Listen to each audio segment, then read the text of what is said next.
Ang makasali sa fraternity ay isang pribilehiyo at isang karangalan para sa iba. Dahil ito'y eksklusibo at hindi basta-bastang grupo, lalong-lalo na sa kolehiyo.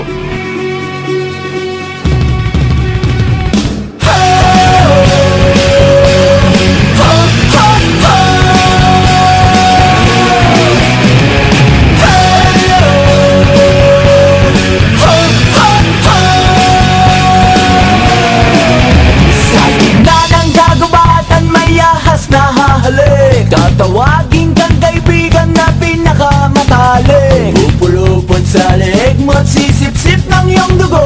Ipabako ka sa krus kapag ikaw ay natuyo. Sa gitna ng kaguluhan may kukulong bulkan. Di mapigil ang yabang at saktan na kasakiman. Susubukang angkinin ang lahat ng hindi kanya. Kung kaya kang paikutin, tiyak paikutin ka.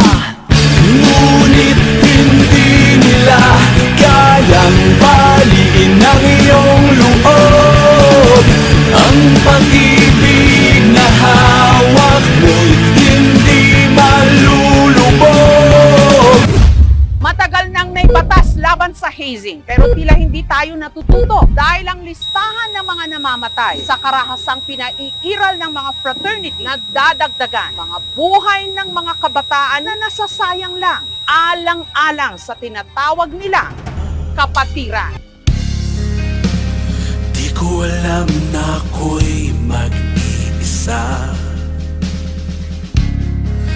sa gitna ng mga matang mapanghusga.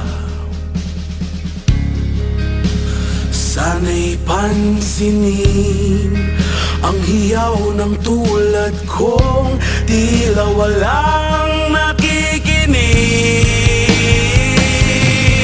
Para maglaho ang lahat ng agam-agam na di mawala-wala sa isang lihim na iyong inilihim. Ang lihim pala may dalang pangat para maglaho. Ibang biktima po nitong hazing. Pangalawa is to stop hazing. Sana wala na ibang victims of hazing. Pero we will fight for justice para sa kanya.